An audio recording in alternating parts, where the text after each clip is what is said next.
चावल दुनिया की आधी से भी ज्यादा आबादी के लिए जीवनदायक है। इसलिए सही मायने में इसको अनाजों की रानी कहते हैं। ऐतिहासिक सूत्रों के अनुसार चावल की खेती चीन, भारत और दूसरे एशियाई देशों में 6500 साल पहले शुरू हुई। दूसरी खुराक होने से लेकर चावल आज दुनिया के कई हिस्सों, खासकर कि एशिया में जहां 90% फसल की पैदावार होती है, वहां पसंदगी में दूसरे अनाज, मछली और गोश्त से आगे बढ़ गया है। दुनिया में धान की पैदावारी का सबसे बड़ा क्षेत्र भारत में है। हर प्रांत में धान की खेती का तरीका इस बात पर निर्भर करता है कि जमीन किस इलाके में है, किस तरह की मिट्टी है, सिंचाई की सुविधाएं, मजदूरों की उपलब्धि और बारिश की मात्रा और फैलाव। धान की परंपरागत रोपाई के तरीके में बीजों को नर्सरी में बोया जाता है। फिर पौधों को सावधानी से निकालकर जड़ों को साफ करके गुच्छे बनाकर जुताई की हुई गीली मिट्टी में बो दिया जाता है।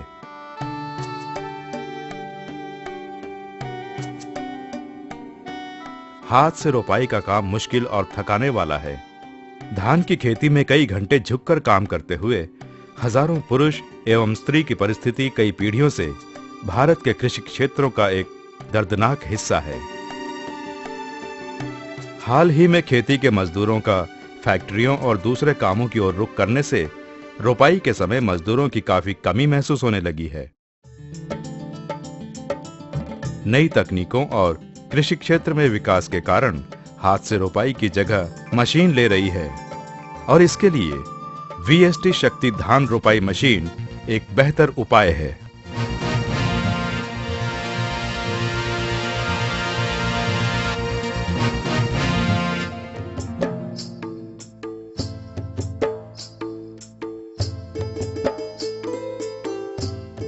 मशीनी रोपाई का पहला कदम है मैट सीड बेड से नर्सरी में पौधे उगाना, जो अच्छे परिणाम के लिए बहुत जरूरी है।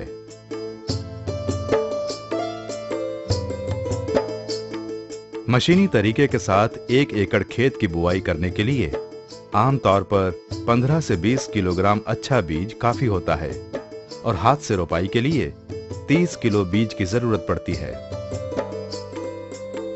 अगर सिस्टम ऑफ राइस इंटेंसिफिकेशन यानी SRI तरीका अपनाया जाए तो बीजों की खपत और भी कम होती है।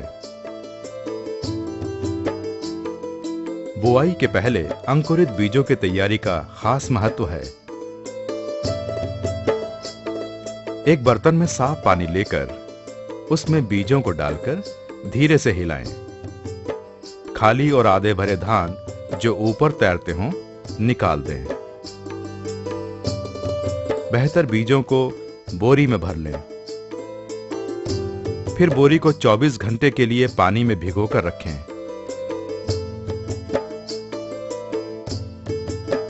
बोरी को एक हल्की गर्म और छाया वाले स्थान पर रखें। उनके ऊपर हरे पत्ते या धान का भूसा 24 घंटे के लिए ढक दें।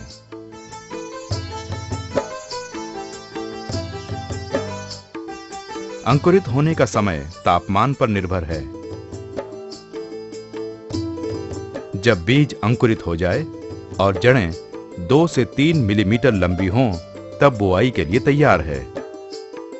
जड़ों को ज्यादा लंबा ना होने दें, नहीं तो वो बोरी से बाहर आ जाएंगे या आपस में उलझ जाएंगे।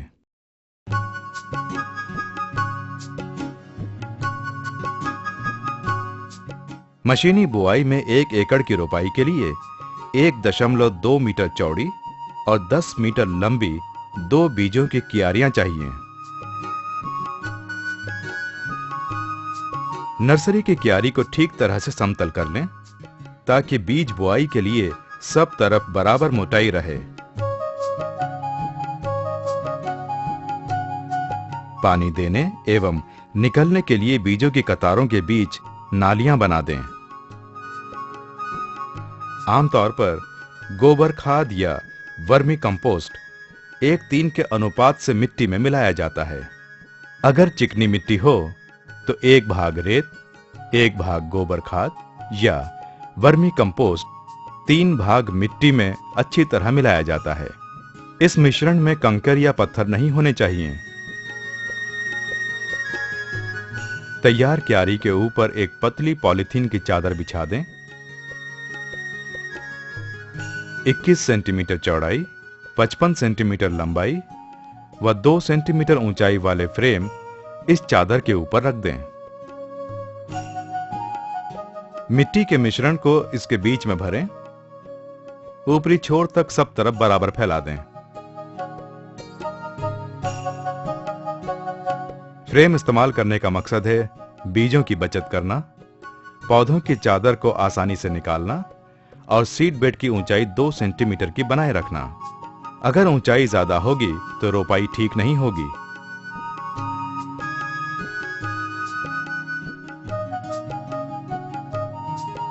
अंकुरित बीजों की नस्ल के अनुसार 120 से 150 ग्राम हर खंड में एक साथ बो दें।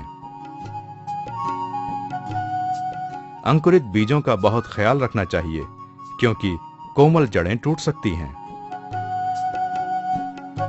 फ्रेम निकालकर इस प्रक्रिया को तब तक दोहराएं जब तक पूरी क्यारी की बुआई न हो जाए।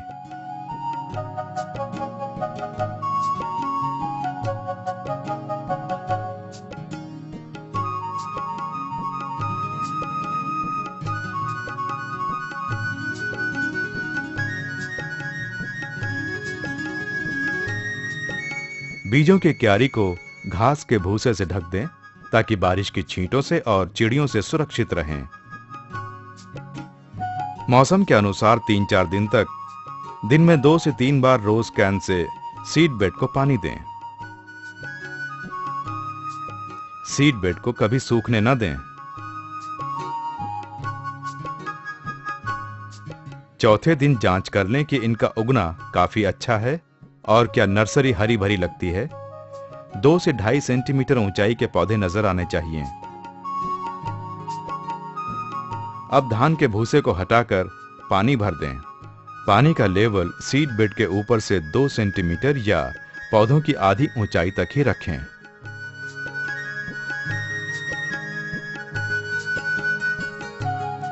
नर्सरी पर निगरानी रखें। अगर कीटाणु या बीमारी का हमला हो तो तुरंत रोकथाम करें। बुआई के 17 से 18 दिन बाद पौधे 12.5 से 15 सेंटीमीटर की ऊंचाई पर होंगे। आमतौर पर जब इनके 3 से 4 पत्ते निकल आएं, तो ये रोपाई के लिए तैयार हैं। पौधों को जरूरत से ज्यादा न बढ़ने दें, वरना मोटी या सख्त जड़ें पौधों की रोपाई मशीन की उंगलियों के साथ उलझा देंगी। इससे हमें पता चलता है कि पॉलीथीन की चादर के ऊपर फ्रेम रखकर नर्सरी कैसे उगाई जाती है।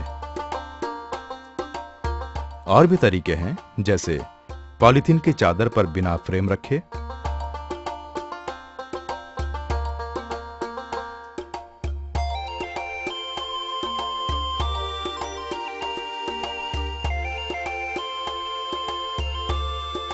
या फिर ट्रे का तरीका।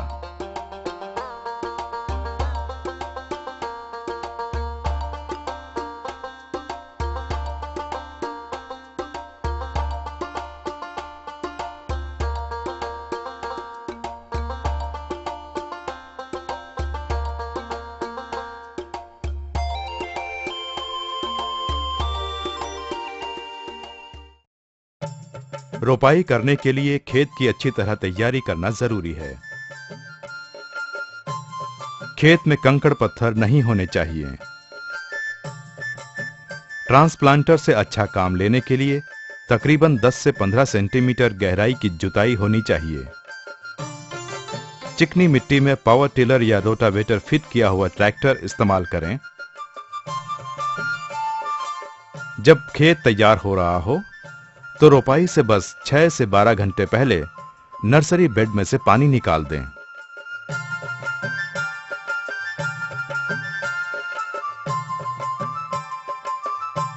क्यारी में से पौधों को उठा के रोपाई मशीन के सीडलिंग डिब्बे में सावधानी के साथ रख दें।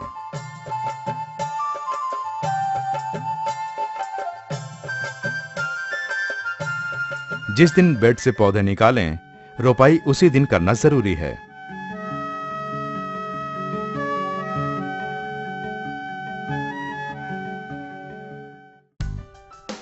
अब हम VST शक्ति राइस ट्रांसप्लांटर के विशेष गुणों पर नजर डालते हैं।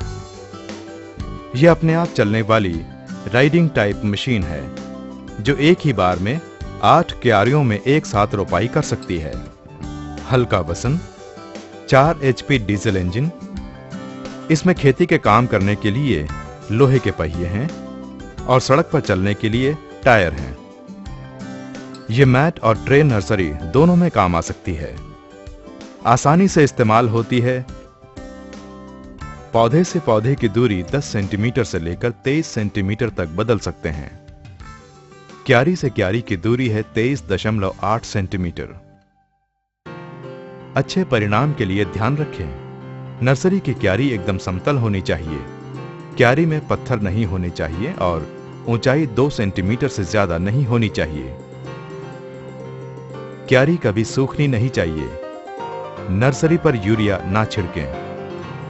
पडलिंग की गहराई बहुत अधिक नहीं होनी चाहिए, बस 10 से 15 सेंटीमीटर। पौधे भरने के बाद पानी छिड़कें ताकि स्लाइडिंग आसानी से हो सके। नर्सरी को ज्यादा ना फैलने दें। अब हम हाथ की रोपाई और मशीन की रोपाई के अंतर को देखें। हाथ की रोपाई में मजदूर ज्यादा चाहिए, 1 एकड़ के लिए 15 से 20 मजदूर। मशीनी रोपाई में मजदूर कम चाहिए, 3 से 4 एकड़ के लिए 5 से 6 मजदूर। नर्सरी उगाने का एरिया ज्यादा है। मशीनी रोपाई में नर्सरी उगाने का एरिया 50% से भी कम है। 1 एकड़ के लिए 30 किलो बीज चाहिए। 1 एकड़ के लिए 15 से 20 किलो बीज चाहिए। हाथ की रोपाई में ट्रांसप्लांटिंग के लिए 35 से 40 दिन के पौधे इस्तेमाल होते हैं। ट्रांसप्लांटिंग के लिए 16 से 18 दिन के पौधे इस्तेमाल होते हैं। क्यारी से क्यारी तथा पौधे से पौधे की दूरी बराबर नहीं होती है। मशीनी रोपाई में दूरी बराबर होती है। पौधे बोने की गहराई बराबर नहीं होती है। बोने की गहराई बराबर मिलती है। हाथ की रोपाई में मजदूरों पर ज्यादा निर्भर करना पड़ता है। मशीनी रोपाई में परिवार के सदस्य ही संभाल सकते हैं। मजदूरों की कमी के कारण समय पर रोपाई नहीं हो सकती। समय पर रोपाई हो सकती है। इंसानी मेहनत ज्यादा है। आसानी से इस्तेमाल होती है, मेहनत कम है। हाथ की रोपाई में खरपतवार निकालने के लिए मशीन का इस्तेमाल नहीं कर सकते। मशीनी रोपाई में खरपतवार निकालने की मशीन इस्तेमाल कर सकते हैं। 1 एकड़ की रोपाई का खर्चा 1500 से 2500 रुपए है। 1 एकड़ की रोपाई का खर्चा है 500 रुपए से भी कम साल 2008 के मुताबिक। मशीनी रोपाई के मुकाबले उपज कम है। हाथ की रोपाई से 15 से 20% उपज ज्यादा है। सब कुछ मद्देनजर रखते हुए VST शक्ति धान ट्रांसप्लांटर इस्तेमाल करने वालों को पैसों की बचत का सौदा लगा है। मैट नर्सरी उगाना और VST शक्ति ट्रांसप्लांटर को चलाना स्त्री और पुरुष दोनों के लिए आसान है। यकीन मानिए, मैट नर्सरी उगाने और मशीनी ट्रांसप्लांटेशन में प्रशिक्षित स्त्रियों को यह मुनाफेदार काम लगा है और उनके लिए आरामदायक जिंदगी बिताने का साधन बन गया है। 7 വർഷമായിട്ട് ഈ ട്രാൻസ്പ്ലാന്റിംഗ് വർക്കിലേക്ക് വന്നിട്ട് 10 പേരാണ് ഞങ്ങൾ ട്രെയിനിങ് കഴിഞ്ഞത്। 7 साल से मैं मशीनी रोपाई कर रही हूँ। हम 10 लोगों ने ट्रेनिंग पूरी की, कमाई अच्छी है और हम सारे सदस्य खुशहाल हैं। കൃഷിക്കാരുണ്ടെങ്കിലും കർഷകർ കുറവാണ്, പണിയെടുക്കാനുള്ള ആൾക്കാർ വളരെ जानकार मजदूर बहुत कम हैं। मशीनी रोपाई सफलतापूर्वक इस्तेमाल होती है। हम सबको फायदा हुआ है और हमारी जिंदगी में बहुत सारे बदलाव आए हैं।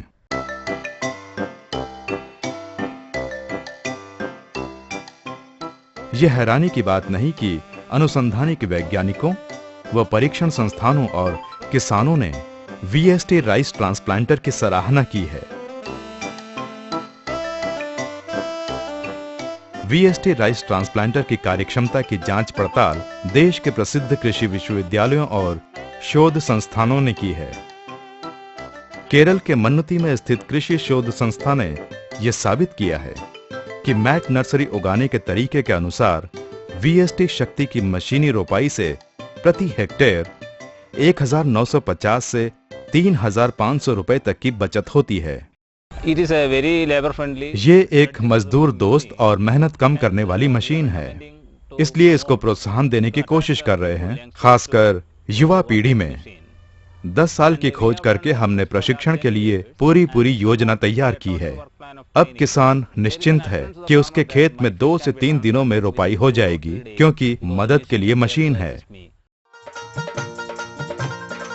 Indian council of agriculture research Hyderabad शाखा के अवलोकन ने भी वीएसटी शक्ति के मशीनी रोपाई की उत्पादक कुशलता का समर्थन किया है।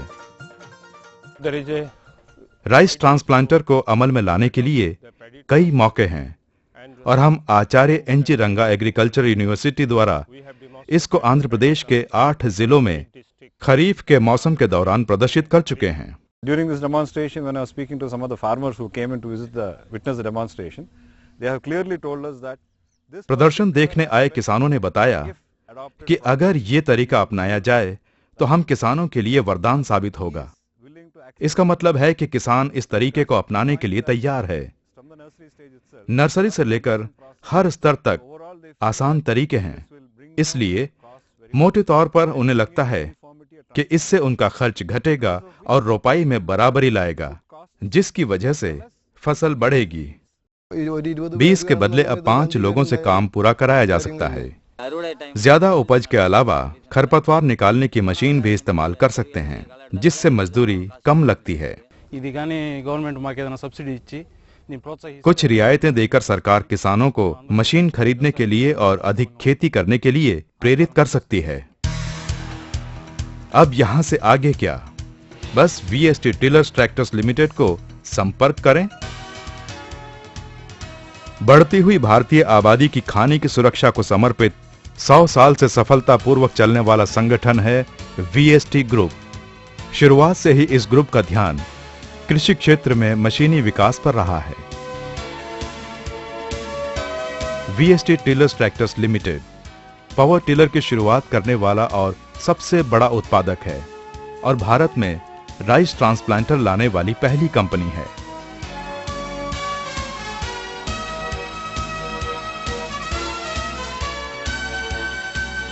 राइस ट्रांसप्लांटर की जरूरत को समझते हुए भारतीय सरकार ने कई योजनाओं को लागू किया है। इनमें प्रसिद्ध है राष्ट्रीय Krishi Vikas Yojana, macro management farm mechanization, national food security mission आदि, जिसके अंतर्गत ट्रांसप्लांटर खरीदने के लिए 50% आर्थिक सहायता मिलती है।